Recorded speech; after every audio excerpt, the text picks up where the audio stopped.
one of the men working in the Lithgow State Coal Mine. And this is Ned with Snow, one of his beloved pit horses. Ned joined the state mine in 1945. He's what they call a wheeler. Hello, He leads the horses. I'm Ray, and this is Marion. Now Marion is about that big, and she works in a stage about 3 metres wide to tell stories of some of the coal miners who worked in the Lithgow State Coal Mine in the mid-20th century. Now Marion is telling stories from the 1940s and 1950s, and the stories take people on an emotional journey. They'll take the visitor through a number of different events that happened in the Lithgow State Coal Mine that illustrate the lives of coal miners who were working in this coal field in that period.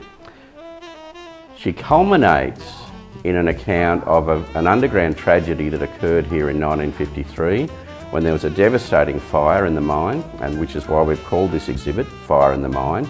And she tells the story through a medium known as Spectravision, which is a very special way of telling stories to interact between people and artefacts.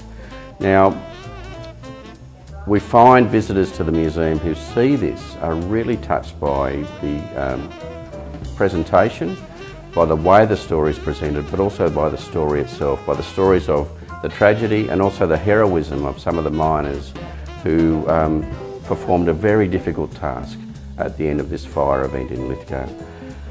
We encourage you to come along. I'm not going to tell you any more about the story because we'd like you to come and experience it for yourself at the Lithgow State Mine Heritage Park and Railway. Also, if you come here, you can see the buildings of the State Coal Mine and also artefacts from right across the Western Coalfield. The coalfield has been operating for well over 150 years. And there are many, many stories, and if you come here you'll see some of those stories, some of the events that have occurred here, the lives that have been touched, and hopefully your life will be touched as well by what you experience here through Fire in the Mine and also through the museum generally.